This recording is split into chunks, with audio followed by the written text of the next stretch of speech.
Santo, ven. Entra, te abro mi corazón.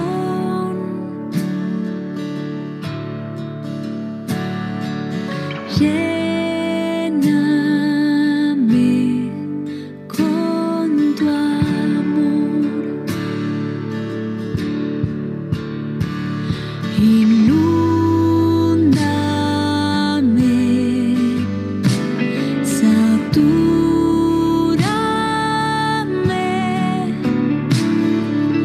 Ven, Espíritu Santo, ven. Ven, Espíritu Santo, ven. Inúndame, satúrame.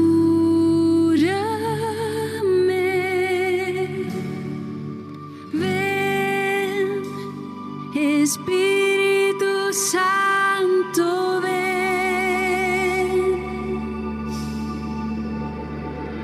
Inúndame,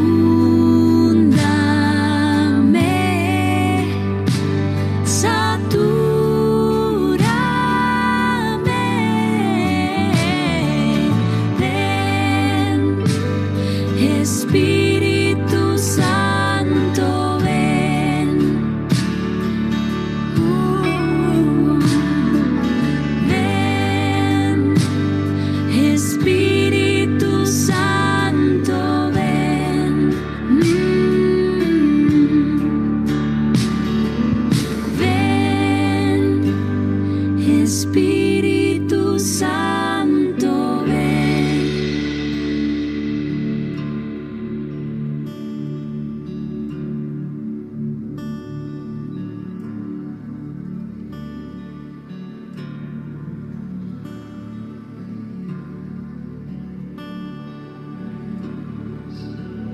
Ven, Espíritu Santo.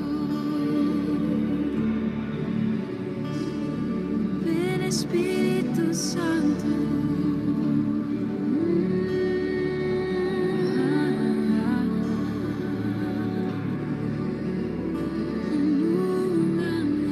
Ven, Espíritu.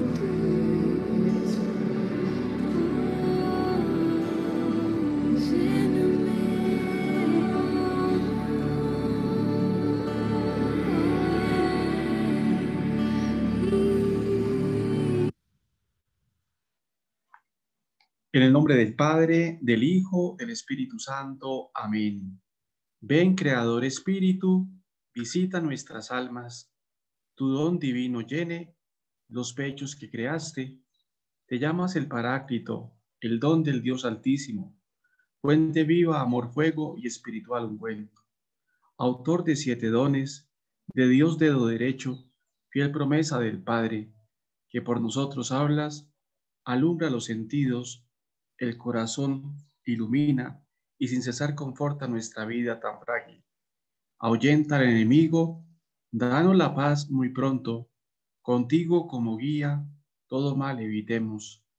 Danos ir hacia el Padre, conocer a Dios Hijo y confiar en ti siempre, de entrambos el Espíritu. Lectura del Santo Evangelio según San Juan. En aquel tiempo dijo Jesús a sus discípulos: si el mundo os odia, sabed que me ha odiado a mí antes que a vosotros. Si fuerais del mundo, el mundo os amaría como cosa suya. Pero como no sois del mundo, sino que yo os he escogido, sacándoos del mundo, por eso el mundo os odia. Recordad lo que os dije: no es el siervo más que su amo. Si a mí me han perseguido, también a vosotros os perseguirán. Si han guardado mi palabra, también guardarán la vuestra. Y todo eso lo harán en vosotros a causa de mí, nombre, porque no conocen al que me envió. Dios te salve María, llena eres de gracia.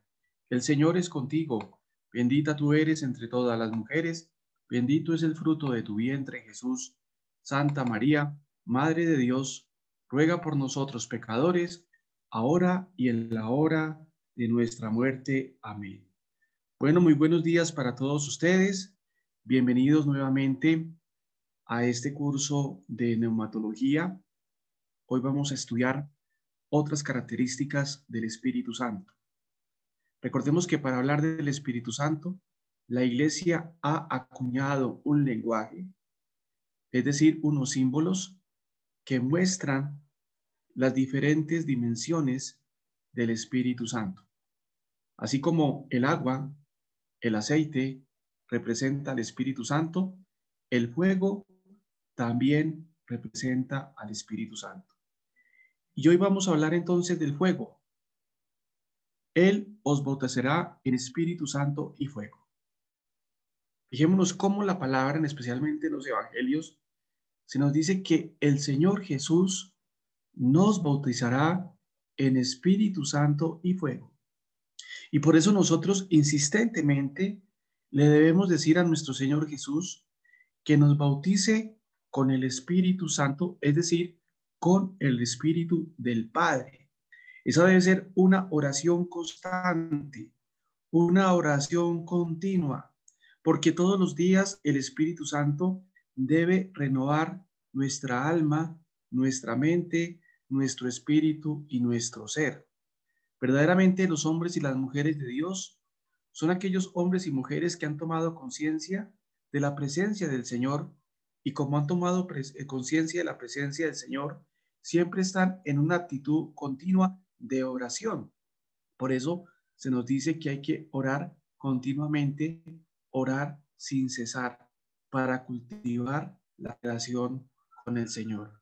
Y aquí los místicos, especialmente una Santa Catalina de Siena, un San Juan de la Cruz, una Santa Teresa de Ávila, una Santa Teresita del Niño Jesús, etcétera, nos muestran que el verdadero creyente debe estar continuamente en oración, en una comunión perpetua con el Padre, con el Hijo y con el Espíritu Santo. Por eso entonces la manera más sencilla de entrar en esa comunión perpetua con el Padre y con el Hijo es invocando al Espíritu Santo, y es diciéndole a Jesús continuamente que nos bautice con el Espíritu Santo. Recordemos el Evangelio de la Samaritana, Juan capítulo 4, donde el Señor nos habla del don.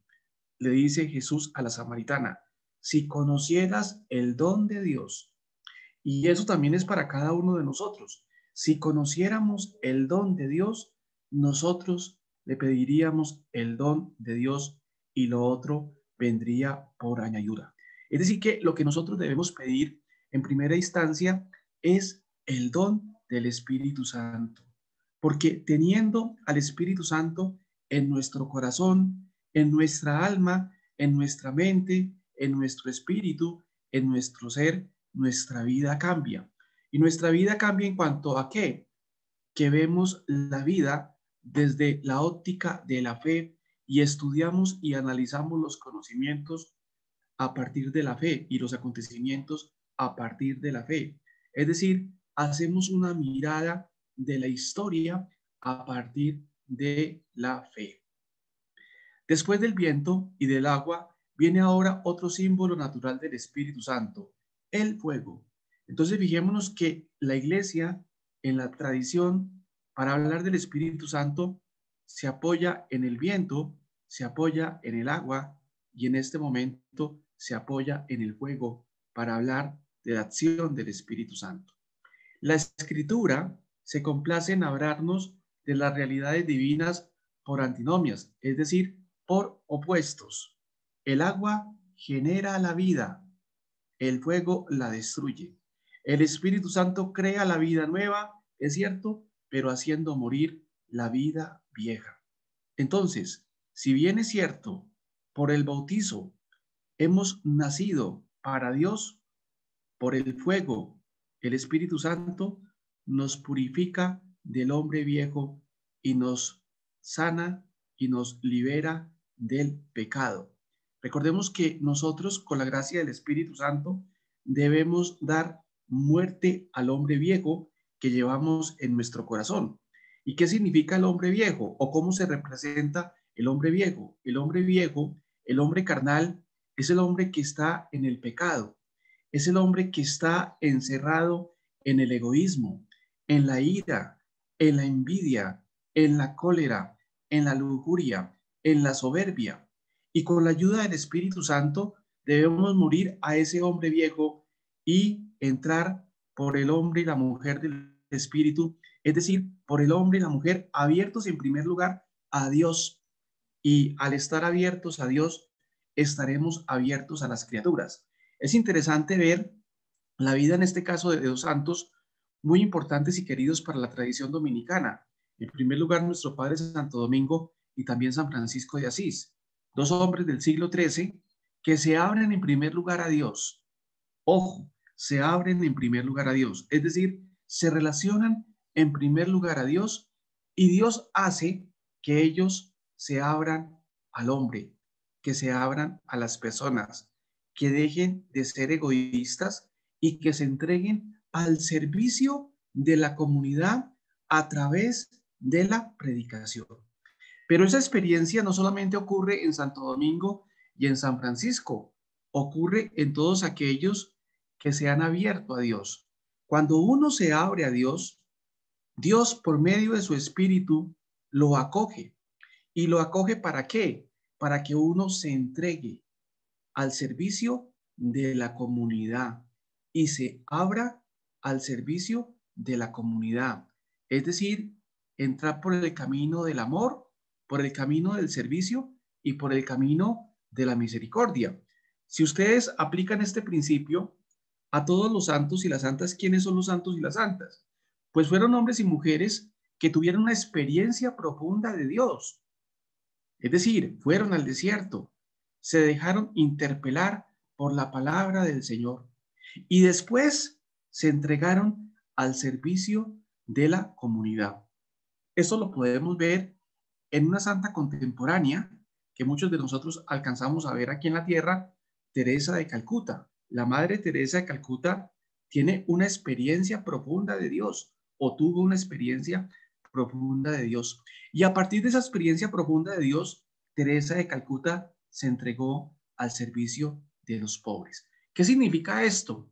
Que cuando uno se abre a Dios, se relaciona con Dios, Dios lo capacita y le entrega su espíritu. ¿Y le entrega su espíritu para qué? Para que pasemos haciendo el bien como Jesucristo pasó haciendo el bien.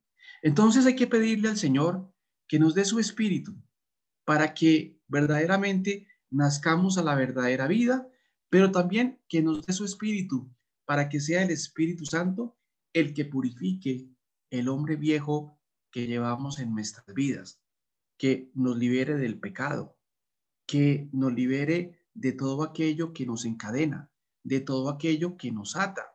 Por eso hay que pedirle mucho al Espíritu Santo que vaya limpiando nuestro corazón, que vaya limpiando nuestro interior. Él destruye y crea, abate y levanta al mismo tiempo. El Espíritu Santo nos ayuda a despegarnos de todo aquello que nos ata al pecado, pero también nos ayuda a enamorarnos de las cosas de Dios. Y creo que todos hemos tenido la experiencia en algún momento de la vida. Hemos tenido la experiencia de que en algún momento de la vida dejamos ciertos pasatiempos que de pronto nos desviaban del camino del Señor, pero dejamos los pasatiempos sin hacernos fuerza, sino que poco a poco el Señor nos fue quitando eso. Y usted ahorita entonces ya no le gusta escuchar cierta música, sino a usted le gusta escuchar, por ejemplo, la música que hable de Dios. ¿Qué significa esto? Que el Señor suavemente, por medio de su espíritu, lo empieza a alejar a uno de todo aquello que lo lleva al pecado, pero también lo empieza a traer a todo aquello que nos lleva al bien, que nos lleva a la comunión y sobre todo que nos lleva a la vida eterna. Observamos enseguida, en el Nuevo Testamento el Espíritu Santo es presentado como fuego o al menos asociado a él. Juan Bautista dice, hablando de Cristo, Él os bautizará con Espíritu Santo y fuego. Es decir, que Juan Bautista nos dice claramente en Mateo 3:11 que el Señor nos bautizará con Espíritu Santo y fuego. Por eso entonces debemos tener la conciencia y tomar la conciencia de que el Señor nos va a bautizar con el Espíritu Santo y que el Espíritu Santo nos va a engendrar a la vida nueva, pero también nos va a purificar del pecado. Aparecieron lenguas como fuego. Todos quedaron llenos del Espíritu Santo. Hechos 2, 3, 4. Y por eso lo que les decía la semana pasada, en esa época de Pascua, debemos estar en una continua preparación para el advenimiento nuevamente del Espíritu Santo, para celebrar la fiesta de Pentecostés, para que el Señor nos llene con su Espíritu Santo, llene nuestros corazones. Y recordemos que la palabra corazón en este contexto es muy importante, porque el corazón significa el lugar de los sentimientos, el lugar de las motivaciones, el lugar de las intenciones. Y eso debe ser transformado y debe ser purificado por el Espíritu Santo. En otras palabras, el Espíritu Santo debe vivir en nuestro interior, debe vivir en nuestro corazón, y por eso tenemos que alimentar esa presencia continuamente del Espíritu Santo a través de la oración. Y ya que estamos en el mes de mayo, a través de la oración del Santo Rosario, porque cuando oramos el Santo Rosario, hay Espíritu Santo, hay Espíritu Santo. Los padres orientales hablan de María como la Santa y del Espíritu Santo como el Santo. Y para los padres orientales hay una relación estrecha entre el Espíritu Santo y María y el Espíritu Santo. Lo que significa que en la vida práctica, cada vez que oramos el Santo Rosario, también nos llenamos de la gracia que en primer lugar transformó a María, pero la gracia que nos puede transformar a cada uno de nosotros. Es decir, que el rosario es un medio eficaz para llenarnos de la fuerza del Espíritu Santo, porque recordemos que el Santo Rosario está compuesto a través de las estrofas de la palabra del Señor. Allí se encuentra condensado el Evangelio de Lucas. Alégrate, llena de gracia, el Señor está contigo. Lucas capítulo 1, 26, 38. La primera parte viene del Evangelio y la segunda parte es la proclamación de María como la Madre de Dios. Recordemos el Concilio de Éfeso del 431. También la palabra de Jesús ha venido a prender fuego a la tierra. ¿Qué significa eso? Ha venido a convertirnos y ha venido a purificarnos de todo aquello que nos aleja de Dios. Se refiere al don del Espíritu, o al menos lo incluye. Es decir, que Jesús quiere que cada uno de nosotros tengamos el don del Espíritu Santo. Y por eso yo les digo continuamente en estas charlas, nos tenemos que volver muy amigos del Espíritu Santo y pedirlo en la celebración litúrgica, es decir, en la Eucaristía. Eso es lo que tenemos que pedir. El Señor se encarga del resto. Pidamos el don de Dios y lo otro viene por añadidura, porque el Señor sabe de nuestras penas, el Señor sabe de nuestras dificultades, el Señor sabe de nuestras enfermedades. Lo que tenemos que pedir entonces es el don del Espíritu Santo, para que teniendo el don del Espíritu Santo, el Espíritu Santo nos ayude a vivir en santidad, en sabiduría, en ciencia, en consejo, en temor, en fortaleza y en piedad. Es decir, que nos ayude a vivir a partir de los dones del Espíritu Santo. Pablo, a su vez, compara de manera implícita al Espíritu con el fuego cuando recomienda no apagar la fuerza del Espíritu, no contristar al Espíritu Santo. Y esto es muy importante para nosotros.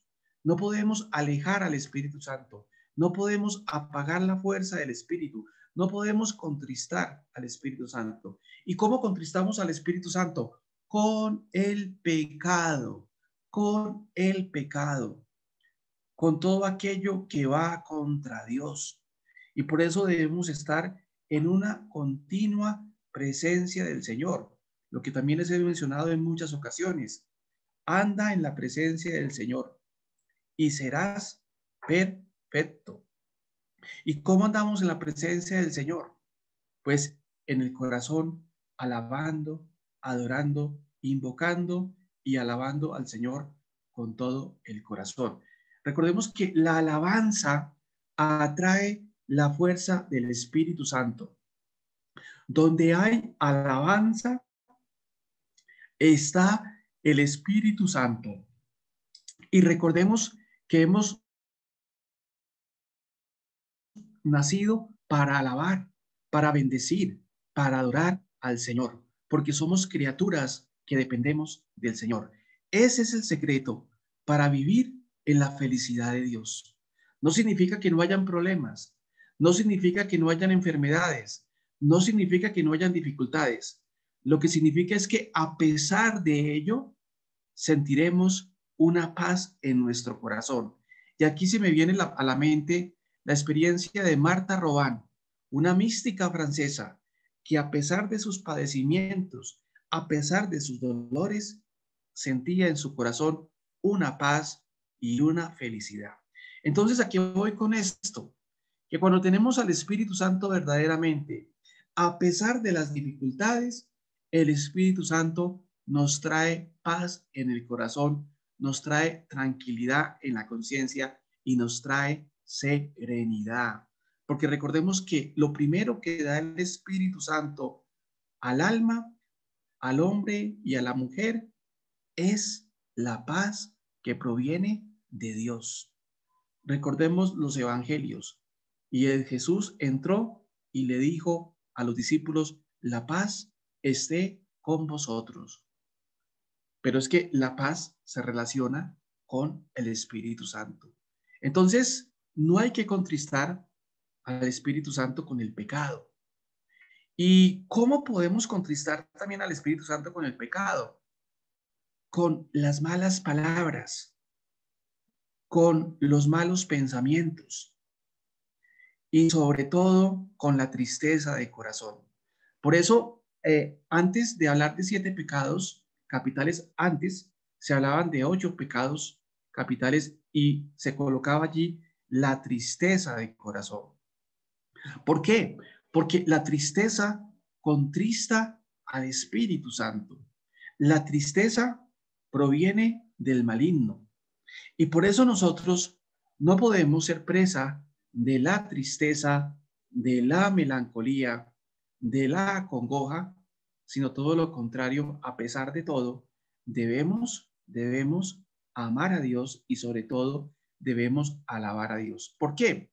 Porque cuando cultivamos la tristeza, pecamos contra la esperanza, pecamos contra la fe y pecamos contra el amor. Es decir, pecamos contra Dios. Entonces, la manera de combatir esa tristeza que podemos todos tener en algún momento, tristeza, congoja y melancolía, pues es alabar, es bendecir, es adorar, es alabar.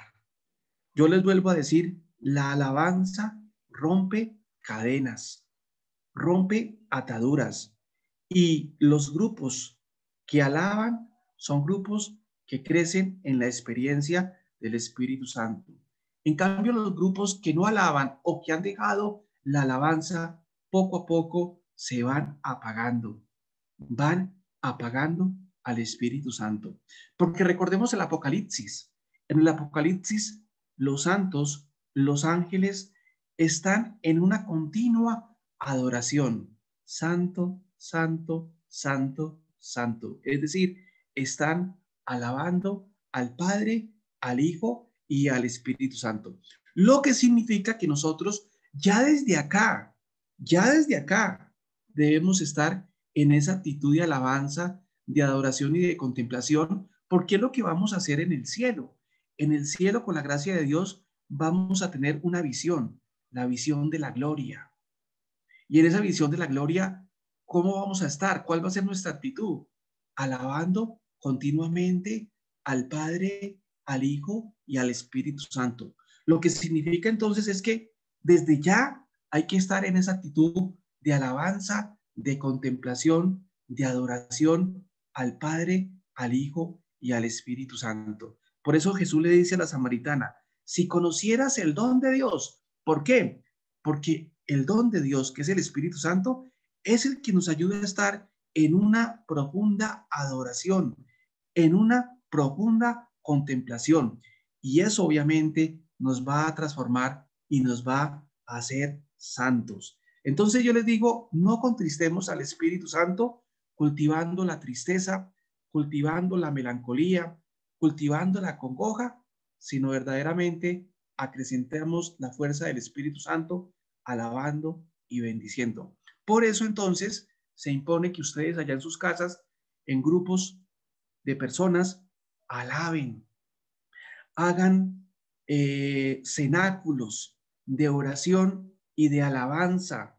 La Virgen nos recomienda mucho los cenáculos para orar el rosario, pero también los cenáculos para alabar a Dios, para bendecir, porque es allí donde verdaderamente el Señor nos va tomando. Y cuando, recuerden lo que dice la palabra, cuando haya 2 o 3 en mi nombre, allí estaré yo. Qué bueno que ustedes se reúnan 2, 3, 4, 5 o más personas, pero que se reúnan ¿a qué? A leer la palabra, a leer la palabra, a alabar a Dios y también a contemplar con María el Santo Rosario. Si ustedes, como comunidades, se reúnen una vez a la semana o varias veces a la semana en comunidad a leer la palabra de Dios, a alabar a Dios y también a orar el rosario, van a crecer como comunidad a nivel espiritual y a nivel material. ¿Por qué? Porque están emulando la primera comunidad cristiana que se refiere en Hechos 2:42. Hechos 2:42 nos muestra el ideal de comunidad. Se reunían a orar, se reunían a leer la palabra, se reunían a compartir. Eso es lo que tenemos que hacer. Reunirnos 2, 3, 4 o más a leer la palabra en primera instancia y sobre todo a orar, a alabar y a bendecir para atraer la fuerza del Espíritu Santo. Una comunidad que lee la palabra y una comunidad que adora y que alaba es una comunidad invencible. Y esto va para Colombia en estos momentos que el país está prendido. Ustedes, los que están en otros países, saben que en este momento en Colombia hay una situación muy difícil. Pero para nosotros los colombianos, esto va para nosotros. Nosotros nos debemos reunir en comunidad para leer la palabra y para bendecir, porque lo único que cambia esto es la acción de Dios que pacifique el corazón de los violentos. Y eso se logra solamente con oración, solamente con ayuno y solamente en alabanza. Esa es nuestra arma. Esa es nuestra arma. Con la alabanza se derrota la violencia. Con la alabanza se aleja el espíritu del mal. Entonces nosotros, en vez de maldecir, en vez de renegar, en vez de llorar, en vez de lamentarnos, ¿qué tenemos que hacer? Reunirnos en comunidades, 2, 3, 4, 5, los que quieran. ¿A qué? A alabar. Y la alabanza parará la violencia, porque la fuerza de Dios es más grande que la fuerza del mal. Lo que pasa es que aquí se aplica lo de la escritura. Los hijos de las tinieblas son más astutos que los hijos de la luz. A nosotros nos falta mucha sagacidad y mucha astucia. En vez de reunirse a vociferar, a tirar piedra, ¿a qué nos tenemos que reunir? A alabar, a bendecir al Señor, para que el Señor transforme los corazones, para que el Señor nos convierta. Entonces, fijémonos la importancia de llamar al Espíritu Santo en alabanza y en oración. El fuego es el símbolo de una purificación más profunda, radical. El agua purifica por fuera, el fuego lo hace también por dentro. El Espíritu es fuego porque es santo. Cirilo de Jerusalén escribe que en Pentecostés recibieron fuego que quema las espinas de los pecados y da esplendor al alma. Padre, no puedo con este pecado. Padre, no puedo con aquello. Invoca al Espíritu Santo. Invoca al Espíritu Santo y el Espíritu Santo te dará la fuerza para vencer la fuerza del pecado. Porque es que el pecado, en principio, es una fuerza que nos arrastra al mal, que nos arrastra a desear el mal.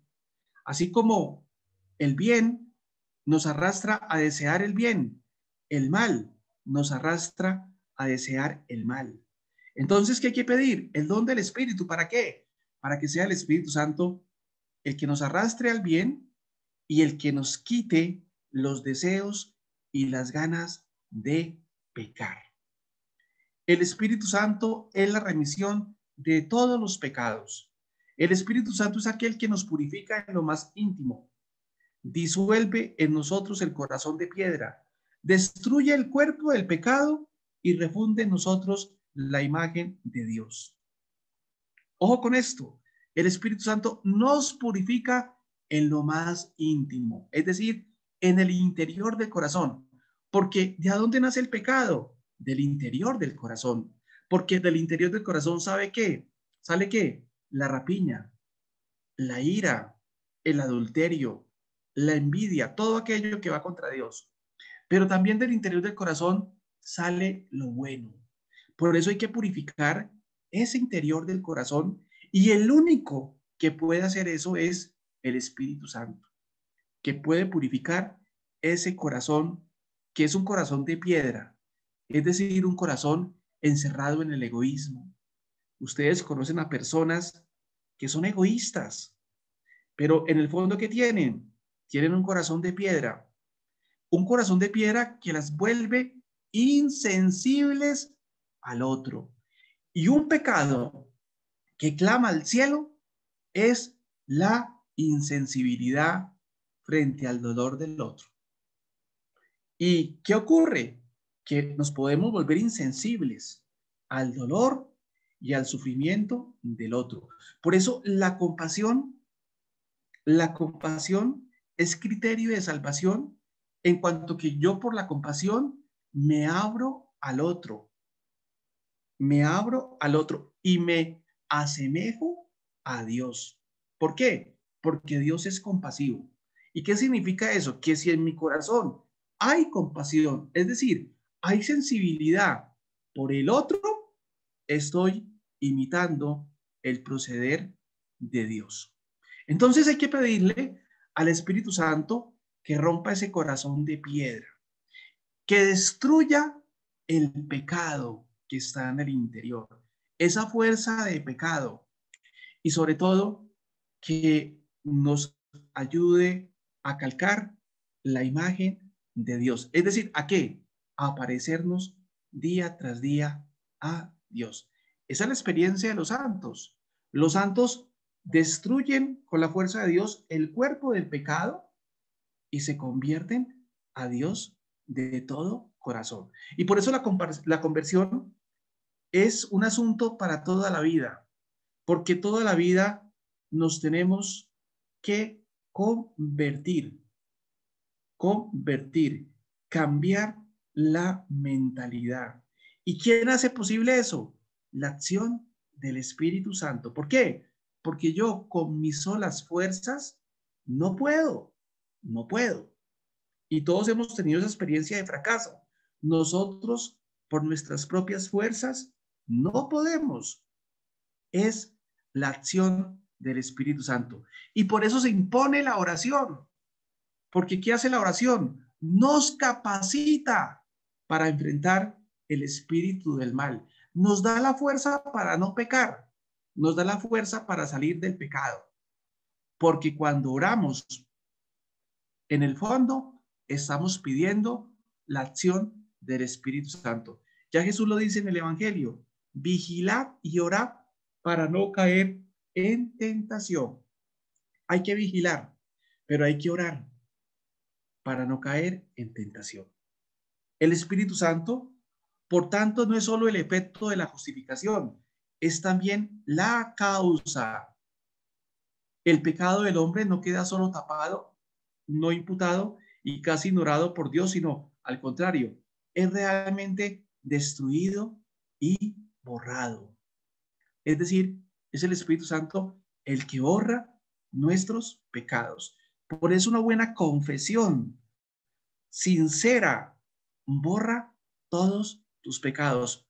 Padre, es que yo tengo pecados muy graves. Arrepiéntase. Pida el don del Espíritu y el Señor perdonará todos los pecados. ¿Por qué? Porque Dios no se complace en la muerte del pecador, sino se complace en que todos tengamos vida, pero vida en abundancia.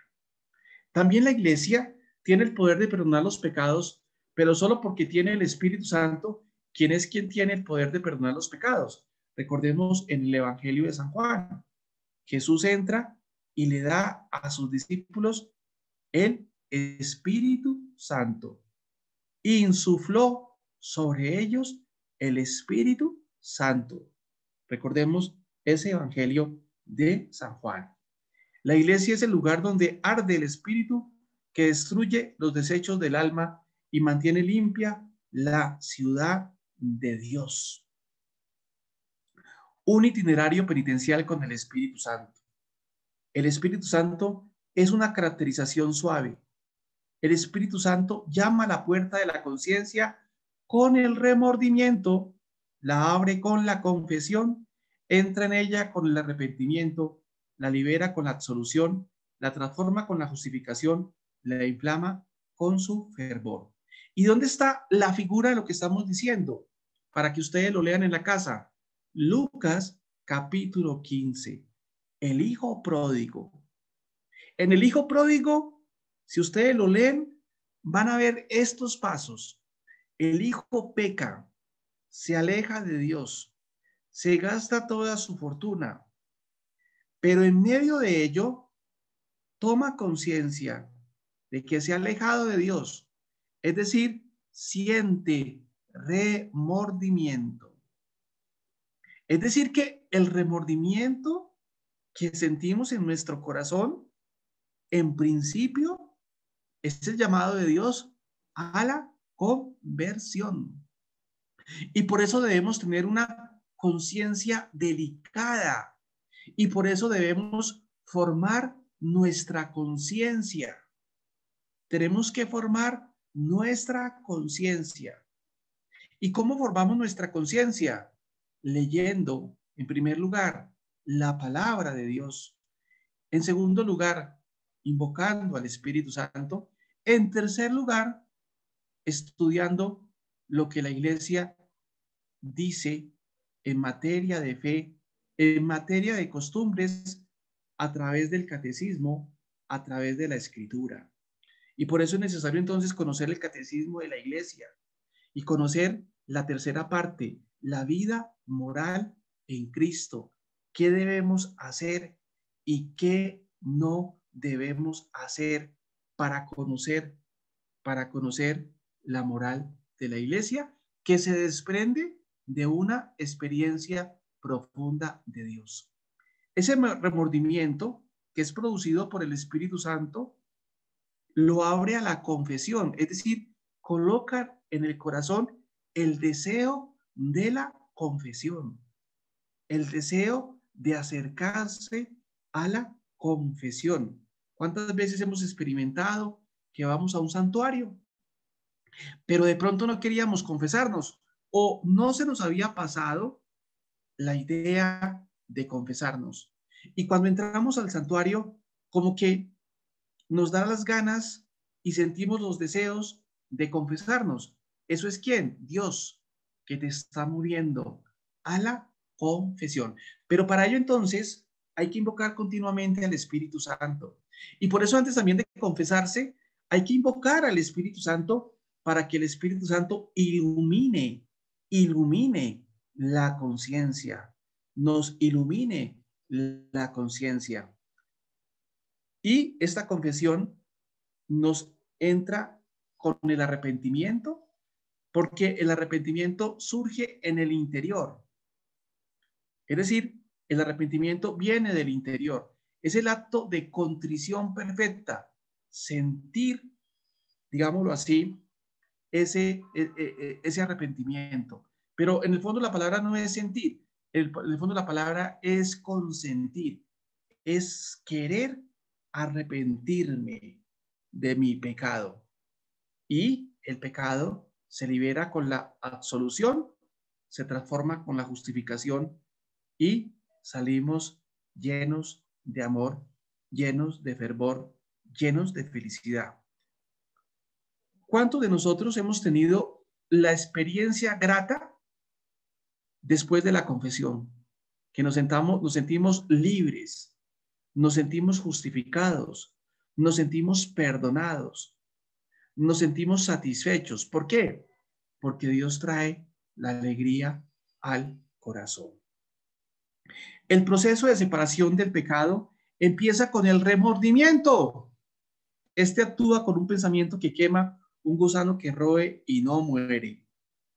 Es decir, que cuando sientas remordimiento allá en tu corazón, en principio hay que hacer un acto de contrición. Señor, te pido perdón de todos mis pecados. Te pido perdón de todos mis pecados. Y en la medida de la posibilidad, me iré a confesar. Es decir, que también, así como uno eleva la mente al Señor con jaculatorias, también hay que elevar la mente al Señor pidiendo perdón de nuestros pecados, pero también pidiendo perdón de los pecados de nuestros familiares, de los pecados de los demás, porque tenemos también que orar por la gente que no ora y por la gente que está alejada de Dios. Hay muchos familiares nuestros que están alejados de Dios y hay que orar por ellos para que ellos se conviertan y se acerquen al Señor. La conciencia es como un repetidor en nosotros de la voz del Espíritu. Nadie puede airarse y disgustarse consigo mismo sin el don del Espíritu Santo. En el remordimiento, por tanto, ya está actuando el Espíritu Santo que acusa y convence del pecado. Vuelvo y repito, cuando sientas ese remordimiento, cuando sientas esa acusación, arrodíllate interiormente, humíllate ante el Señor. Y el Señor, que ve tu corazón humilde, tu corazón quebrantado, inmediatamente te perdonará. Porque puede ocurrir lo otro, que el remordimiento te lleve a la desesperación, lo que le pasó a Judas. Judas sintió remordimiento, pero no se arrepintió como tal, es decir, no se humilló, sino se desesperó. Y el desespero, pues, nos cierra a la puerta del Señor. No te desesperes, hermano y hermana, a pesar de que tu pecado sea grande, grande, gravísimo, gravísimo, no te desesperes, sino confía en el Señor, invócalo, arrepiéntase de corazón, pide perdón interior, con obviamente el deseo de la confesión sacramental en la medida de la posibilidad, y el Señor te justificará en el corazón. Porque podemos caer en la desesperación. Y fijémonos la táctica del maligno. El maligno tiene una doble táctica. En primer lugar, nos empuja al deseo del pecado, a pecar. Coloca en el corazón el deseo del pecado. Pero después de que pecamos, nos mete la desesperación.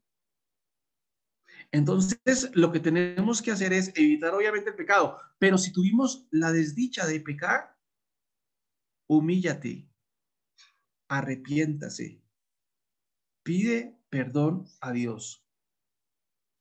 Con una frase pequeña, Dios mío, perdóname. Dios mío, perdóname. O con otra frase que quiera decir lo mismo. Esto que digo lo dice el padre Lorin. Eso está en YouTube.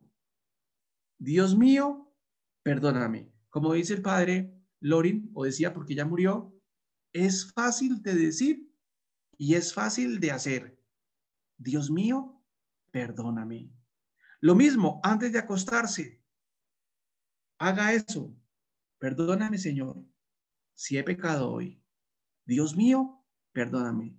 Y en el transcurso del día, debes decir de vez en cuando, Dios mío, perdóname. Porque todos nosotros hemos tenido la experiencia del pecado. Recordemos que somos como los pisos.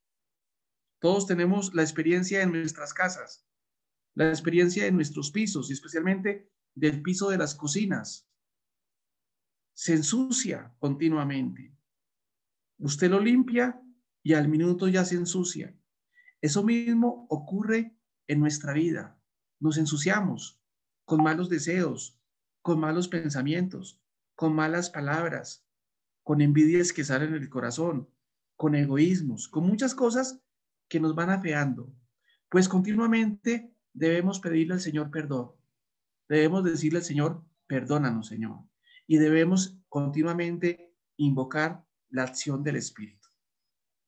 El remordimiento, en efecto, no se manifiesta solo en los grandes delitos, sino también en las pequeñas cosas.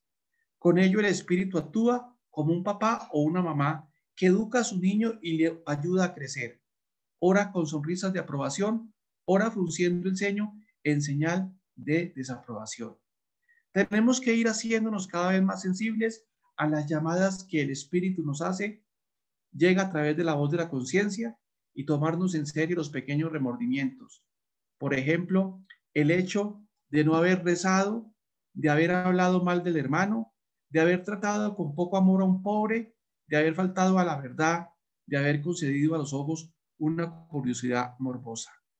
Es decir, que tenemos que pedirle al Espíritu Santo la delicadeza de conciencia, pero ojo, sin caer en el escrúpulo, porque el escrúpulo es una enfermedad terrible para el alma y no podemos caer en los escrúpulos. Y mucha gente piadosa, desgraciadamente, cae en el escrúpulo.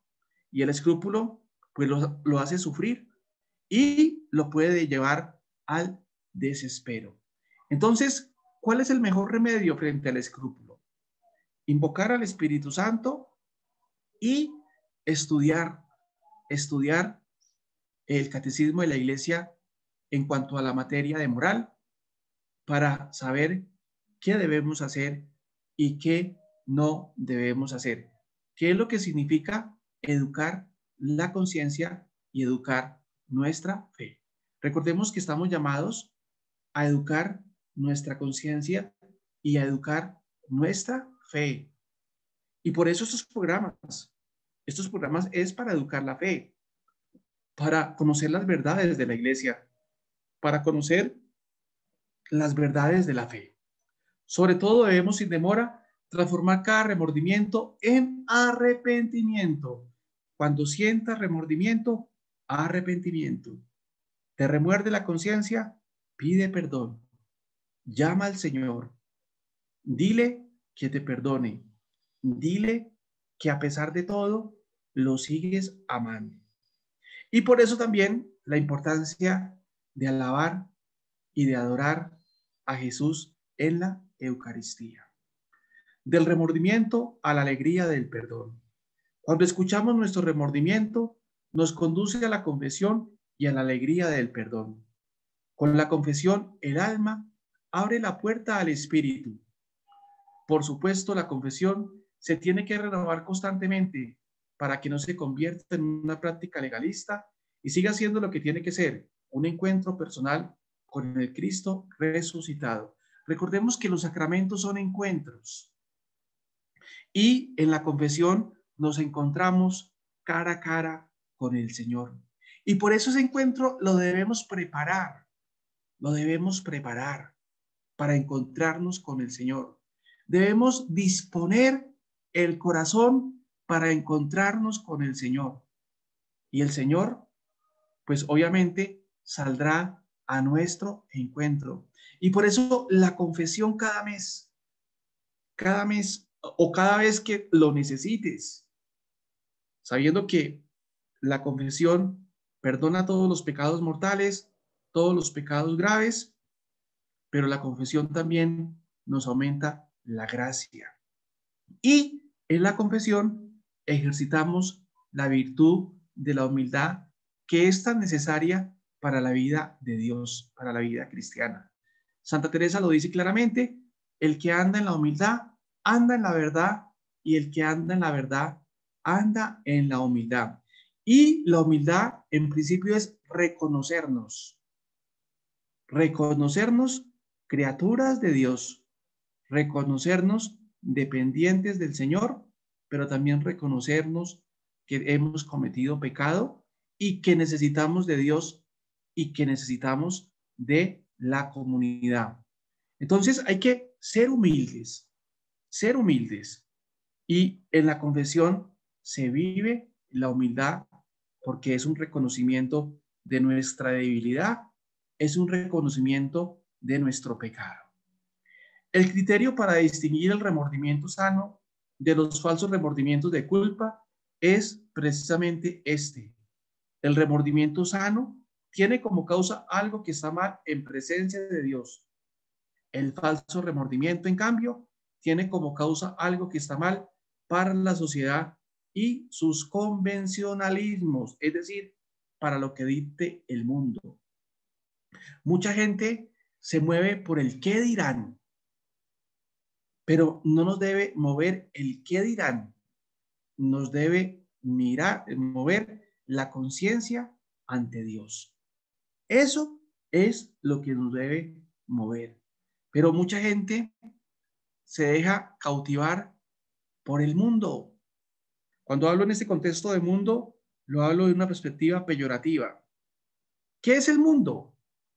Desde una perspectiva peyorativa, todo lo que contradice el plan de Dios.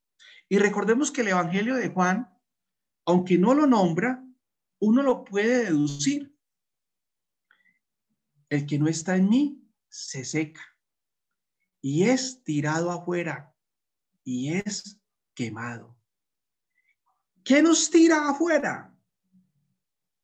3 enemigos que la tradición nos ha mencionado: el mundo, el demonio y la carne. Entonces, el mundo es un enemigo que tiene mucha fuerza y que viene por los medios de comunicación, por el periódico, por el televisor, por el internet. No significa que no veamos televisión, no significa que no escuchemos música, no significa que no leamos el periódico. Lo que significa es que tenemos que discernir qué nos conviene y qué no nos conviene. ¿Qué te conviene a ti y qué no te conviene? Recordemos que el Papa Francisco habla mucho del discernimiento. Hay que discernir qué me conviene, porque no todo conviene para mi vida espiritual. Entonces, cuando no estoy en Dios, el mundo, desde una perspectiva peyorativa, me saca. ¿Y qué es el mundo? Todo lo que va contra Dios. ¿Y qué va contra Dios? La ideología de género, una ideología perversa, una ideología que se está infiltrando en los colegios y en las universidades. El aborto que desgraciadamente en unos países latinoamericanos ha sido aprobado por las masas que han perdido la conciencia y que no se dan cuenta de que es un pecado grave y que clama al cielo. Y entonces, claro, todos los medios de comunicación, empezando por algunos periodistas, pues aprueban el aborto y promueven el aborto. Y entonces la gente, por no quedar mal, pues sigue las consignas de los medios de comunicación, de algunos periodistas para estar a la moda. La eutanasia, el consumismo salvaje y todo aquello que degenera el proyecto de vida. El segundo enemigo, la carne, es decir, nuestra experiencia interior de pecado. Porque todos nosotros tenemos la experiencia de pecado. Todos nosotros tenemos el pecado dominante. Cada uno sabe cuál es su pecado dominante.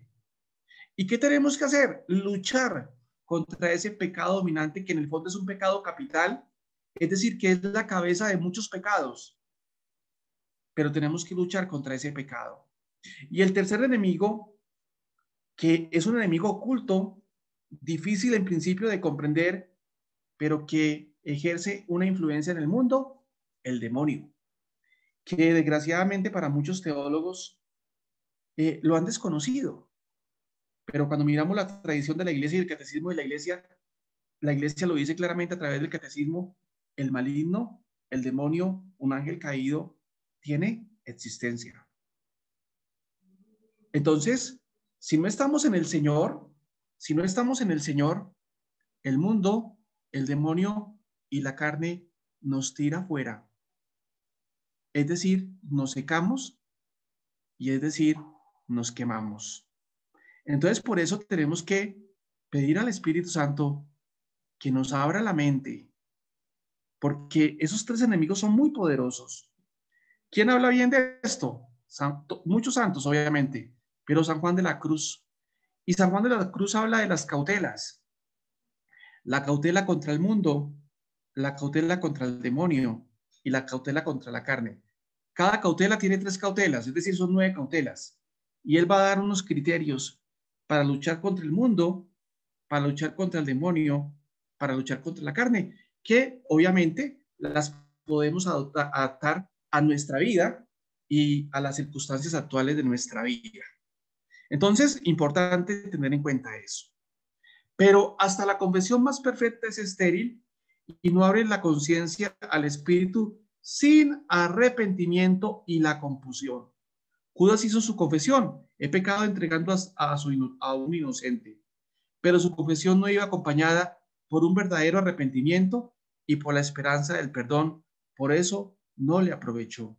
Es decir, se desesperó. Pudo haber tenido arrepentimiento, pero lo que mató a Judas en el fondo fue la desesperación. Padre, ¿dónde está el arrepentimiento? ¿En el sentir? No, en el consentir. Eso lo dice el padre Lorin. ¿Y qué es el consentir? Es el querer, arrepentirme, aunque de pronto no sienta, pero si quiero en el corazón, pues ya ha empezado el arrepentimiento. Por eso hay que decirle al Espíritu Santo que nos dé la gracia del arrepentimiento, porque es que el arrepentimiento proviene del Espíritu Santo. Y aquí se aplica el principio, la gracia está antes, en y después. La gracia que nos mueve al arrepentimiento, la gracia que nos da el arrepentimiento y la gracia que nos justifica del pecado. El relato de Pentecostés es la mejor ilustración de cómo el Espíritu Santo nos empuja a la confusión y actúa a través de ella. Por eso, vuelvo y repito, antes de confesarse, invoca al Espíritu Santo, llama al Espíritu Santo para que sea el Espíritu Santo el que te dé el don del verdadero arrepentimiento. La verdadera compulsión no consiste solo en arrepentirse, en sentir pesar por algo que se ha hecho, es infinitamente más. Es empezar a ver el pecado sobre el trasfondo del amor infinito de Dios Padre y de la muerte de Cristo en la cruz. Es decir, que el Espíritu Santo nos muestra la gravedad del pecado y sobre todo nos muestra qué estamos perdiendo con el pecado. ¿Qué estamos perdiendo con el pecado? Y esa es la experiencia de los santos. Los santos, cuando miran su vida, se entristecen porque se dan cuenta de que a pesar de sus dificultades y de sus pecados, han perdido muchas cosas. Entonces Dios, a través de su Espíritu, les muestra qué han perdido, pero también nos muestra qué podemos ganar si nos arrepentimos a Dios. El hombre asume la responsabilidad del mal, proclama a Dios inocente, restablece la verdad de las cosas que el pecado obstaculiza injustamente. El corazón humano tiene dos llaves. Una está en las manos de Dios, la otra en las del hombre. El hombre no puede ofrecer a Dios un sacrificio mejor y más grato que su corazón contrito. Con el arrepentimiento termina la parte que es propiamente del hombre y empieza la parte que es exclusiva de Dios. Del reino del pecado se pasa al de la gracia. Recordemos la experiencia de San Agustín, o feliz culpa de la cual hemos sido redimidos. Lo único que hace la iglesia es ejercer su ministerio, pero es el Espíritu el que transforma al hombre y lo convierte de pecador en justo. Fervientes en el Espíritu. A partir de este momento, el Espíritu sigue actuando como fuego, pero ya no como el que purifica y refunde, sino como el que calienta e inflama.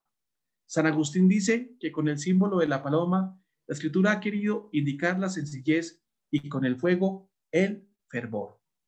Y recordemos que hay que pedir el don de piedad y el don de temor, porque el don de piedad y el don de temor enfervorizan el corazón. Y la piedad es muy importante, porque una persona piadosa es una persona abierta a Dios, sensible a Dios. Hay gente que se ríe de la gente piadosa y dice cosas como esta: ay, tan piadosito. No, señora, no, señor. La piedad es importante porque la piedad me permite tener un corazón fervoroso. Es la vida de los santos. Yo quisiera tener ese espíritu de piedad de los santos, piadosos. Es decir, respetar a Dios, amar a Dios, querer a Dios. Y aquí se impone el trabajo de las familias y el trabajo de los catequistas. Educar a los niños y a las niñas en la piedad, en el fervor, en el temor de ofender a Dios y de alejarme de Dios. Una persona sin temor de Dios, una persona sin piedad, es una persona más peligrosa que una fiera salvaje porque no le importa nada y lo destruye todo. En cambio, una persona con temor de Dios es una persona que lo piensa dos veces antes de infligir un mal. ¿Pero por qué? Porque tiene la piedad y el temor de Dios en el corazón. Y aquí vuelvo y repito, se impone el trabajo de las familias, el trabajo de la mamá, el trabajo del papá, educar a los niños en la fe, educar a los niños y a las niñas en la oración. ¿Por qué estamos como estamos? Porque dejamos la oración, porque las familias no oran, porque las familias no rezan el Santo Rosario. Y la Virgen lo dice: reza el Santo Rosario, reza el Santo Rosario. Pero hemos olvidado eso. Y la Madre del Cielo nos pide la oración del Rosario, precisamente para salvaguardarnos del mal. Entonces, no nos quejemos de la violencia, no nos quejemos de la destrucción, porque las personas que destruyen, que ejercen violencia, son personas que se han alejado, en muchos casos, de la vida de piedad, de la vida de oración. Por eso la oración es importante en familia y por eso los catequistas, antes de enseñar muchos conceptos, lo que deben es facilitar una experiencia profunda con Dios. Aparecida lo dice claramente: hoy, antes de ser discípulo, debemos tener una experiencia de Dios. Lo que yo ya les dije en un programa: oiga, no se necesita profesores de catequesis, se necesita hombres de experiencia de Dios, hombres y mujeres que tengan a Dios en el corazón. Un profesor, entre comillas, lo puede hacer cualquiera. En cambio, una persona que tenga experiencia de Dios, se necesita que sea un hombre y una mujer de oración. Por eso la catequesis, y esto va para los catequistas, la preparación se da en primer lugar en oración. En oración. Este programa de hoy, amigas y amigos, lo preparé en oración. Media hora antes, cuando Nayibe colocó el canto al Espíritu Santo, en esa media hora yo estaba en oración, pidiéndole al Espíritu Santo que no fuera mi fuerza, mis palabras, sino las palabras de Él. Así es que se prepara una catequesis. Así es que se prepara un curso de teología. En primer lugar, orando. Y el Señor nos da el ejemplo. Antes de ir a predicar, ¿qué hizo? Oró. Oró. Antes de escoger a sus discípulos, ¿qué hizo? Oró. ¿Cuál es la experiencia de los santos fundadores? De todos los fundadores de comunidades. Antes de fundar comunidades, antes de decidir qué hay que hacer con la comunidad, los fundadores y fundadoras, ¿qué hacían? Oraban. Es la experiencia de Teresa de Jesús. En las obras de Teresa de Jesús se ve esa experiencia. Ella, antes de fundar los conventos, lo primero que hacía era orar. Y eso se impone para todos nosotros, no solamente para mí como sacerdote, no solamente para la monja, sino para todos ustedes. Antes de, ¿qué hay que hacer? Orar para que el Espíritu Santo ilumine nuestro corazón y el Espíritu Santo nos muestre el camino que tenemos que hacer.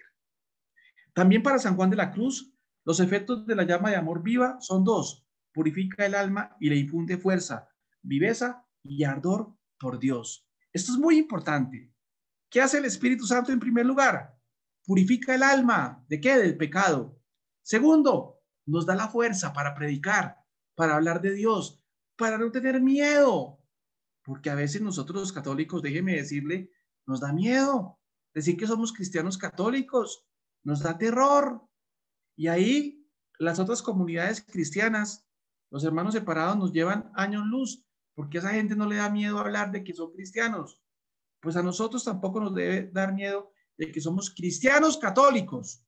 Usted no le debe dar miedo decir, yo soy cristiana católica y creo en la fe de la iglesia. Nos da viveza y nos da ardor por Dios. Desear las cosas de Dios. San Agustín habla mucho del deseo. Desee a Dios. Desee las cosas de Dios. Y aquí se impone un criterio de discernimiento. ¿Dónde está tu corazón? ¿Dónde está tu corazón? ¿Dónde están tus deseos? Y cuando tú digas, mi corazón está en las cosas de Dios, vas por buen camino. Pero cuando tú digas, mi corazón está en los negocios de la vida, vas por mal camino. Y con eso no estoy diciendo que se desentienda de las cosas de la vida, no nos podemos desentender, pero tenemos que establecer un orden de jerarquía. Busca primero el reino de Dios y lo otro viene por añadidura. Se comporta como fuego cuando prende la leña húmeda. Primero la limpia, haciendo salir de ella ruidosamente todas las impurezas. Después la va inflamando progresivamente hasta que se haya vuelto incandescente y se haya transformado ella misma en fuego. Concretamente, esto significa que el Espíritu Santo nos preserva de caer en la tibieza, y si por casualidad ya hemos caído o estamos cayendo en ella, nos libera de la misma. La tibieza es un pecado grave y es muy peligroso, y ya hay que combatirlo. ¿Qué es la tibieza? El decaimiento de espíritu, el dejar la oración porque no siento. Es que yo les he dicho en muchas ocasiones, no está en el sentir, está en el consentir, hermana. No está en el sentir, sino está en el consentir. Que a pesar de que no sienta, quiero estar con el Señor. Y viene la otra palabra, el amor, lo que identifica al Espíritu de Dios. Vino nuevo en odres nuevos. La salvación y la vida nueva del Espíritu siempre comporta dos elementos inseparables entre sí.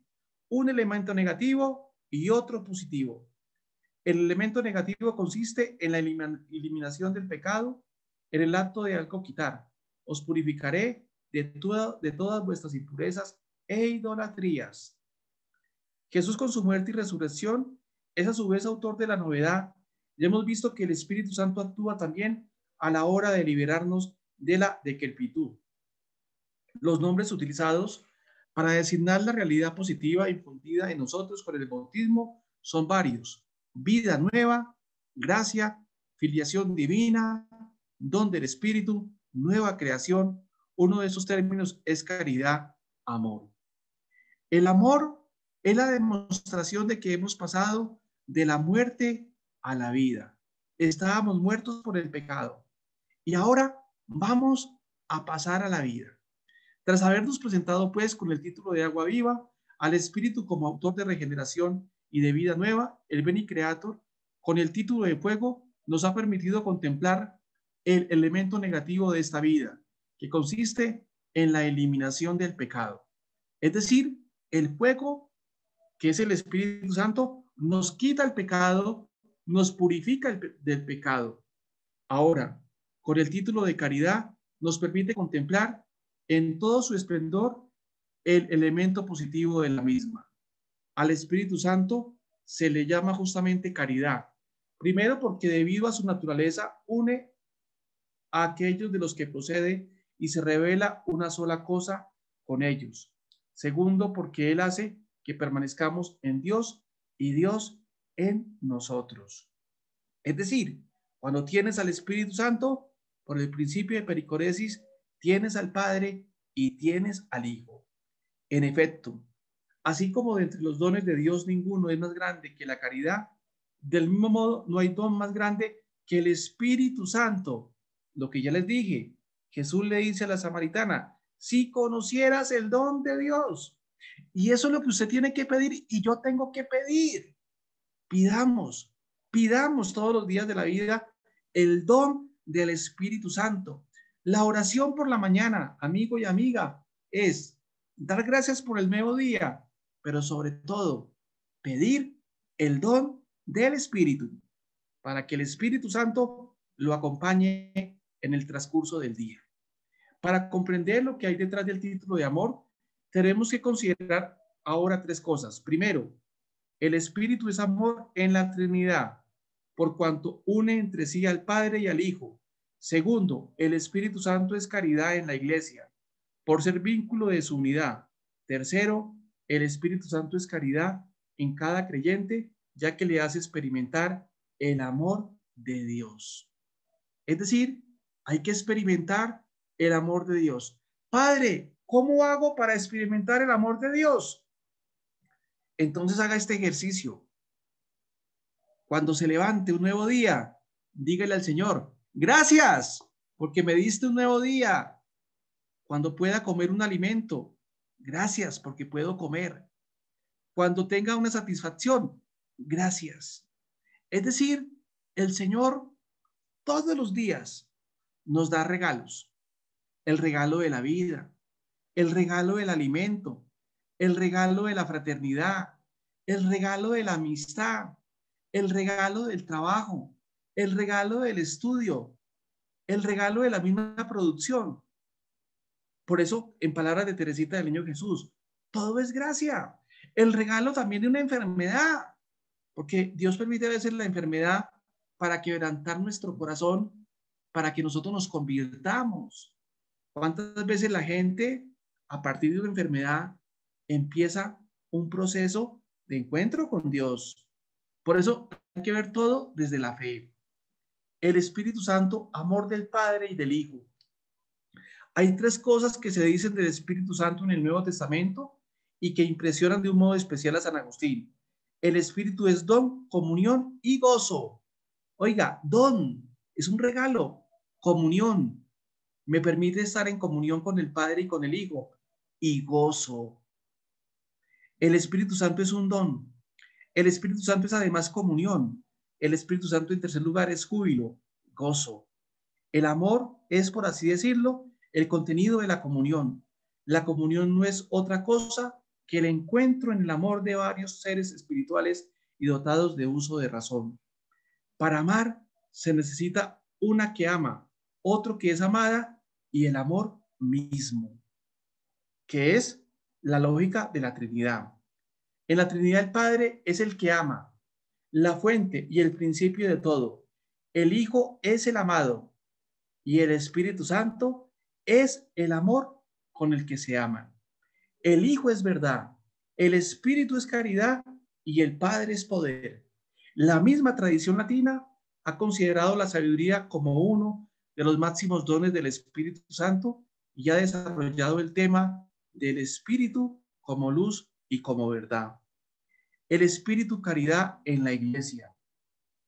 El Padre y el Hijo han querido que estuviéramos unidos por medio de ese más vínculo que le une a uno de ellos, es decir, que es el Espíritu Santo. En la Iglesia hay dos planos de unidad.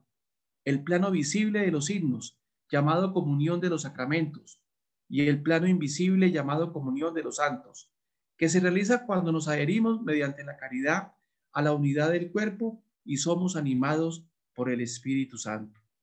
Donde está la Iglesia, allí está también el Espíritu de Dios, y donde está el Espíritu de Dios, allí está también la Iglesia y toda la gracia.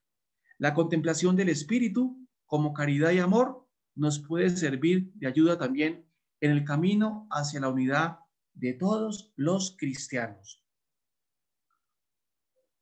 El Espíritu que pudo reunir en un solo cuerpo a judíos y gentiles, esclavos y libres, bien puede reunir hoy en un solo cuerpo a católicos y protestantes, latinos y ortodoxos. Por eso hay que pedir el don del Espíritu para que traiga la unidad de las iglesias. Esto es lo que tenemos que pedir al Espíritu cuando en el Veni Creator lo invocamos como caridad y amor. Todos quedaron llenos del Espíritu Santo. Si el Espíritu Santo no es otra cosa que el amor de Dios, entonces esa frase de los Hechos que dice, todos quedaron llenos de Espíritu Santo, no puede significar más que esto. Todos quedaron llenos del amor de Dios. Padre, ¿cómo me lleno del amor de Dios? Llamando, invocando al Espíritu Santo. Hay que hacer terapias. Así como el médico nos dice, hay que hacer una terapia. Pues tenemos que hacer terapias espirituales. ¿Y cuáles son las terapias espirituales? ¿Y cómo las hacemos? Sacar un tiempo para llamar, para invocar al Espíritu Santo en alabanza. Entonces, qué bueno que usted ya en su casa saque un tiempo de 15 minutos todos los días o media hora. Y en esa media hora haga terapia de alabanza. ¿Para qué? Para llamar al Espíritu Santo, para darle gracias a Dios por el día. Y vas a ver cómo tu vida va a cambiar. Son terapias que hay que hacer. Pentecostés no fue un evento meramente objetivo, un cambio profundo pero inadvertido e inconsciente. Fue también un acontecimiento subjetivo, una experiencia. Y eso es muy importante. La experiencia es muy importante porque, ¿por qué? Porque la experiencia es una manera de conocer las cosas de Dios. Muchos de los que están allí en pantalla tienen la experiencia de Dios. Mira, es que si no tuvieras la experiencia de Dios, no estuvieras en este programa. Porque todos y todas, en algún momento de la vida, hemos tenido una experiencia de Dios. Y por eso esa experiencia nos mueve a estar aquí en este programa, a escuchar, a hablar de Dios. Y estoy seguro que muchos familiares le han dicho a usted, especialmente las que están en otros países, porque aquí en Colombia no podemos salir todavía por los problemas. Oiga, ¿por qué no vamos a tal parte? Y usted le dice, no puedo salir porque no me quiero perder el programa. Pero ¿por qué no se quiere perder el programa? Porque ha tenido experiencia de Dios y porque sabe que este programa le habla de Dios y usted se siente lleno, se siente llena cuando le hablan de Dios. Es decir, porque este programa le ayuda a volver a tener esa experiencia de Dios. Los apóstoles tuvieron, por el contrario, una experiencia arrolladora de amor de Dios, la experiencia de ser amados por Dios y de amar a Dios. fueron literalmente bautizados en el amor. El repentino cambio de los apóstoles no se explica sino por un brusco estallar en ellos del fuego del amor divino. El amor de Dios crea el éxtasis, la salida de uno mismo. Entonces, fijémonos la importancia de hacer la terapia del Espíritu Santo, es decir, de llamarlo para que Él me llene, para que Él me dé la fortaleza, para que Él me dé el don del amor, para que yo me sienta amado a pesar de las dificultades. Eso es lo que hicieron los discípulos. Unción espiritual. Después del viento, el agua y el fuego, el que viene a hablarnos ahora del Espíritu Santo es el aceite o el ungüento y junto con él el aroma que emana. Al Espíritu se le llama y es unción y sello. La unción es el soplo del Hijo, para que quien posea el Espíritu pueda decir, nosotros somos aroma de Cristo. Al título de unción espiritual se añade el título de sello. Como unción, el Espíritu Santo nos transmite el aroma de Cristo, como sello su forma o imagen. En ese sentido, el título de unción espiritual sirve para demostrar una vez más la divinidad del Espíritu Santo. Como unción, el Espíritu es aquel que nos comunica el buen olor, la fragancia escondida de la santidad de Cristo. Creo que todos nosotros hemos tenido la experiencia de encontrarnos hombres y mujeres santas. Y usted dice, oiga, esta persona tiene algo que me atrae. Esta persona habla con unción. Esta persona convence. ¿Pero por qué? Porque tiene el don del Espíritu Santo. Porque está ungida por el Espíritu Santo. La unción es una especie de efluvio de la divinidad que el Espíritu toma de Cristo y comunica al alma. El Espíritu, en efecto, es el aroma de Cristo y es por eso que los apóstoles, al ser templo del Espíritu, son a su vez el buen olor de Cristo. La unción figura evento y sacramento. La unción, como la Eucaristía y la Pascua, es una de esas realidades que están presentes en las tres fases de la historia de la salvación. Está presente, de hecho, en el Antiguo Testamento como figura, en el Nuevo Testamento como evento y en el Antiguo y en el tiempo de la Iglesia como sacramento. Recordemos que el Antiguo Testamento es figura y prepara el advenimiento ¿de quién? De Cristo. La figura anuncia, es decir, que el Antiguo Testamento anuncia, anticipa y prepara el evento, mientras que el sacramento lo celebra, lo hace presenta, lo actualiza y en cierto sentido lo prolonga. Y por eso se dice que Cristo es sacramento ¿de quién? Del Padre. En nuestro caso, la figura es dada por varias unciones, real, profética y sacerdotal, practicadas en el Antiguo Testamento. Recordemos que nosotros por el bautismo somos reyes, profetas y sacerdotes. Al Espíritu Santo se le llama unción espiritual basándose en lo que escribe San Juan. Del Señor se dice que fue ungido con perfume de fiesta, es decir, con Espíritu Santo, unción. El Espíritu que habéis recibido de Él permanece en vosotros y no tenéis necesidad de que nadie os enseñe. Antes bien, ese Espíritu os enseña todas las cosas. Fíjate lo que dice Juan. Es el Espíritu Santo el que nos enseña. Por eso, donde está el Espíritu Santo está la sabiduría. Y por eso hay que pedirle al Espíritu Santo la sabiduría. ¿Y qué es la sabiduría? El don que me permite saborear las cosas de Dios. La unción en Cristo, el evento. En el Antiguo Testamento se habla de tres clases de unción: la real, la sacerdotal y la profética, es decir, la unción de los reyes, los sacerdotes y los profetas. A pesar de que en el caso de los profetas en general se trata de una unción metafórica en la que no interviene el aceite. En cada una de estas tres unciones se perfila un horizonte mesiánico, o sea, la espera de un rey, un sacerdote o un profeta que será el ungido por antonomasia, el Mesías. Junto con la investidura oficial y jurídica, por la cual el rey se convierte en el ungido del Señor, la unción confiere también, según la Biblia, un verdadero poder interior. Comporta una transformación que viene de Dios, y este poder, esta realidad, van siendo identificadas cada vez más claramente con el Espíritu Santo. El vínculo entre la unción y el Espíritu queda destacado sobre todo en el conocido pasaje de Isaías. El Espíritu del Señor está sobre mí, porque el Señor me ha ungido. Isaías 61:1. El Nuevo Testamento no vacila en presentar a Jesús como el ungido de Dios, en el cual todas las unciones antiguas han hallado su cumplimiento. El título de Mesías o Cristo, que significa precisamente ungido, es la demostración más clara de ello. La unción en la iglesia, el sacramento. Después de haber estado presente en el Antiguo Testamento como figura y en el Nuevo Testamento como evento, la unción está presente ahora en la iglesia como sacramento. El autor de esta unción es el Espíritu Santo, como se deduce del hecho de que en otra parte la función de enseñar todas las cosas es atribuida al Espíritu de verdad. Puesto que habéis llegado a ser partícipes de Cristo, con razón, sois llamados Cristos, porque habéis recibido el sello del Espíritu Santo. La confirmación es para cada uno de los fieles lo que para toda la iglesia ha sido Pentecostés, lo que para Jesús ha sido la venida del Espíritu Santo cuando salió del Jordán.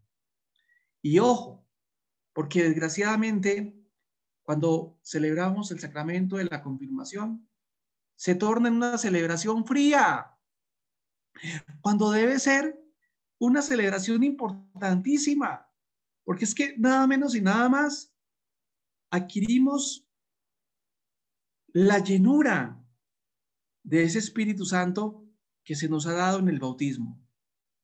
Esa confirmación se debe celebrar con oración. Y por eso los catequistas que preparan en la confirmación deben orar y hacer oración para que esa vivencia del sacramento sea una verdadera experiencia de Dios. Desgraciadamente, se hace por salir del paso, sabiendo que es el sacramento grande, porque es esa fuerza de ese espíritu. Mire, la confirmación refuerza la incorporación bautismal a Cristo y a la iglesia y la consagración a la misión profética real y sacerdotal. Si yo fuera párroco, cada sesión de preparación al sacramento de la confirmación tuviera un momento de alabanza, un momento de adoración. Es decir, enseñanza y oración. No solamente enseñanza, porque nada hacemos, pero si conjugamos la enseñanza de la doctrina, qué es el sacramento, los efectos del sacramento, pero además de ello, oramos y terminamos o empezamos con alabanza y con oración, les aseguro que esa gente saldría transformada y viviría verdaderamente el sacramento de la confirmación. Esa es la clave. Pero si solamente te quedas en dar conocimientos, en dar ideas, pero no pasas a la oración, de nada sirve la preparación. Esa es mi experiencia. Queremos tener una comunidad transformada en el Espíritu. Pues oremos, invoquemos y preparémonos como una especie de seminario del Espíritu. Y van a ver cuando esa gente viva el sacramento de la confirmación, cómo se van a aprender de Dios, porque Dios los va a tocar de una manera maravillosa. Pero hay que prepararse así, no solamente dar contenidos, sino orar para que la oración verdaderamente nos abra a Dios. Comunica la abundancia de los dones del Espíritu, los 7 dones que nos permiten llegar a la perfección de la caridad. Por tanto, si el bautismo es el sacramento del nacimiento, la confirmación es el sacramento del crecimiento. Por eso mismo es también el sacramento del testimonio, ya que esto está estrechamente ligado a la madurez de la vida cristiana.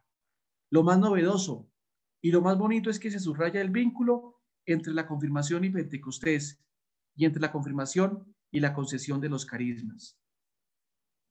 Unción espiritual, un estilo de vida. Esto que viene es muy importante y para la vida. San Buenaventura identifica la unción con la devoción, que él concibe como un sentimiento suave de amor hacia Dios, suscitado por el recuerdo de los beneficios recibidos de Cristo. Una vez define la unción como la sensación del consuelo que se recibe del Espíritu Santo, cuando éste se apodera del alma que ha llegado al estado de fervor. Cuando uno tiene al Espíritu Santo, el Espíritu Santo le da a uno consuelo, le da paz, le da serenidad, le da tranquilidad y prende el corazón para amar y desear a Dios. La unción no se limita, sin embargo, al campo de la devoción, atañe sobre todo a la contemplación. Y recordemos que la iglesia lo ha dicho por la Lumen Gentium, todos estamos llamados a la santidad. Y si todos estamos llamados a la santidad, estamos llamados a la contemplación. Todos. La contemplación no es para monjas, para curas, sino es para todo el pueblo de Dios. El doctor seráfico, es decir, San Buenaventura, distingue dos tipos fundamentales de contemplación. Una contemplación intelectual, que tiene como objetivo el conocimiento de la verdad y que se basa en el don del intelecto, y una contemplación sapiencial, que tiene como objeto la experiencia y el gusto de las cosas divinas y que se basa en el don de la sabiduría, a la que llama precisamente unción. Pero ¿qué tenemos que hacer nosotros? Conjugar esas dos contemplaciones, el deseo de la verdad, pero también saborear la verdad.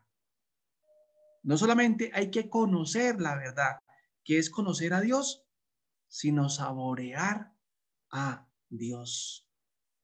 Y por eso el teólogo, y también usted que está en este programa, debe conocer las cosas de Dios, pero debe saborear a Dios. Debe amar a Dios. Dice San Buenaventura, por tanto, eso que viene es para la práctica. Exhorto al lector, es decir, a todos nosotros, en primer lugar, a orar. Oiga, no lo digo yo, lo dice un santo.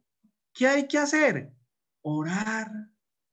Lo primero es orar con gemidos a Cristo crucificado, cuya sangre lava las manchas de nuestras culpas. Y eso para que no crea que es suficiente la lectura sin la unción, la especulación sin la devoción, la investigación sin la admiración, la consideración sin el júbilo, el esfuerzo sin la piedad, la ciencia sin la caridad, la inteligencia sin la humildad, el estudio sin la gracia divina. ¿Ustedes quieren ser teólogos y teólogas? Aquí San Buenaventura nos da la clave. Orar y estudiar, estudiar y orar. Y esto aplica para la lección divina también. Aplica para el estudio bíblico. Aplica para el estudio de la teología. Aplica para el estudio del catecismo. Ore primero. Estudie y vuelva a orar. Y por eso, si ustedes se dan cuenta, en este programa empezamos con oración y terminamos con oración. Porque ese es el cuidado de esto. Orar antes y orar después. Y esta experiencia también se observa en Santo Tomás de Aquino. Ora antes y ora después de haber culminado la tarea. Aplique esto y va a ver usted cómo el Espíritu de Dios le abre la mente, le abre el corazón, le da ciencia, pero también le da sabiduría. Esta ciencia no depende de la naturaleza, ni de la ciencia, ni de las palabras o de los libros, sino del don de Dios, que es el Espíritu Santo. Hay muchos casos, pero coloco dos casos de la tradición dominicana. Santa Catalina de Siena, 1347, 1380. Tenía ciencia infusa. Y San Martín de Porres, los amigos del Perú que nos acompañan. San Martín de Porres, ciencia infusa. No fueron a la universidad, pero sabían más que cualquier teólogo, porque tenían el don del Espíritu Santo. Entonces, fijémonos la importancia de enamorarse del Espíritu Santo. Le abre la mente, le da inteligencia para conocer las cosas de Dios. Eso es maravilloso. Y yo por eso les invito a que lean los santos, porque en los santos se ve todo esto que estamos diciendo. ¿Cómo tener la unción del Espíritu? Esto es muy importante para la práctica. Oiga, Padre, ¿cómo tengo la unción del Espíritu? Tener la unción, pues, tener al Espíritu Santo como compañero inseparable en la vida, hacerlo todo en el Espíritu, en su presencia, bajo su guía. Aquí nos da la primera clave: hacerlo todo en el Espíritu Santo, en su presencia y bajo su guía. Es decir, llamarlo. Y es que es nuestro amigo. Llámalo. Espíritu Santo, acompáñame. Llámalo. Y cuando termines el trabajo, gracias Espíritu Santo. Y todo hágalo en presencia del Espíritu Santo. Tengo un gran amigo que de pronto me está escuchando. Y yo le dije, antes de sus reuniones, invoca al Espíritu Santo. Y él me lo ha dicho: Padre Iván, lo estoy haciendo. Y el Espíritu Santo me da grandes soluciones. Eso aplica para todo. Todo esto se traduce externamente, algunas veces en suavidad, calma, paz, dulzura, devoción y emoción, otras en autoridad, fuerza, poder y seriedad, según las circunstancias, el carácter de cada cual y también el cargo que desempeña. ¿Qué significa esto? El Espíritu Santo te va a dar en algunos momentos paz, calma, serenidad, devoción, tranquilidad, pero en otros momentos te va a dar fuerza, te va a dar poder, energía para actuar. El ejemplo vivo es Jesús, que movido por el Espíritu se manifiesta como dulce y manso de corazón, pero también, cuando es necesario, lleno de una autoridad sobrenatural. Gracias al bautismo y a la confirmación, ya poseemos la unción. Es más, según la doctrina tradicional basada en 2 Corintios 1, 21 y 22, ella ha impreso en nuestra alma un carácter indeleble como una marca o un sello. Pero ¿qué hay que hacer? Reavivar el Espíritu Santo. Reavivar el Espíritu Santo. Padre, ¿y cómo se reaviva el Espíritu Santo? Orando y viviendo los sacramentos, participando dignamente de la Eucaristía, confesándonos, preparando la confesión y orando para que el Espíritu Santo nos llene, nos llene y nos llene. Por tanto, hay que pedir la unción antes de emprender una tarea importante al servicio del reino. Vea lo que nos dice. Antes de, hay que pedir la unción del Espíritu Santo. Y como les dije ahorita, esto aplica para todo. Para todo. Vas a hacer un negocio, invoca al Espíritu Santo.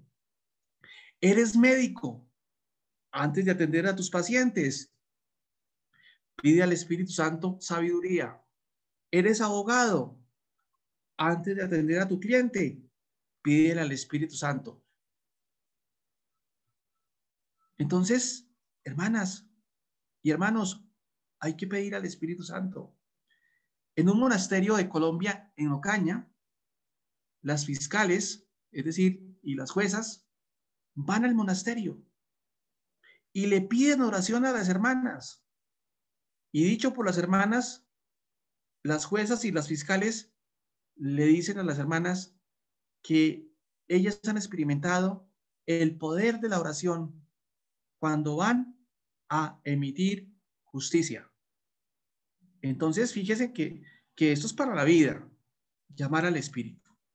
Cuando nos preparamos para la lectura de la Escritura y para la homilía, la liturgia nos hace pedirle al Señor que purifique nuestro corazón y nuestros labios para que podamos anunciar dignamente el Evangelio. Cuando vayas a leer la Escritura, a hacer lección divina, llama al Espíritu Santo. Si eres catequista, cuando vayas a preparar la clase, la charla, invoca al Espíritu Santo. Si eres profesor de alguna materia, invoca al Espíritu Santo. Si eres médico, antes de, invoca al Espíritu Santo. Si eres profesional en alguna cosa, antes de ejercer tu trabajo, invoca al Espíritu Santo para que el Espíritu Santo te dé la sabiduría y tú hagas las cosas bien. Ungidos para propagar por el mundo el buen olor de Cristo. Continuamente surge la necesidad vital que sobre todo los guías de la iglesia tienen de la unción espiritual entendida en su doble aspecto de dulzura y de la fuerza. En realidad la unción del Espíritu no se limita a algunos momentos o a determinadas categorías de personas dentro de la iglesia. La unción ha sido otorgada a cada creyente precisamente para que sea el buen olor de Cristo. Es decir, que es un regalo para todos los bautizados. Todos tenemos ese regalo. Pero ¿qué tenemos que hacerlo? Avivarlo, avivarlo, despertarlo, porque está dormido. Está dormido. Y en algunos casos puede estar apagado. Despiértalo, préndelo. ¿Cómo lo prendes? Invocándolo. ¿Cómo lo prendes? Orando. ¿Cómo lo prendes? Leyendo la palabra. ¿Cómo lo prendes? Viviendo la Eucaristía y viviendo todos los sacramentos, pero en especial el sacramento de la penitencia. Entonces, hermanos, esto es lo que hay que hacer. Gloria al Padre, al Hijo y al Espíritu Santo. Muchas gracias. Bueno, entonces nos preparamos para ir terminando con nuestra oración. Ya saben que las preguntas, pues si hay preguntas, las respondemos para el próximo programa. A no ser que de pronto alguna persona quiera decir alguna cosa, alguna acotación. Entonces, bienvenidos.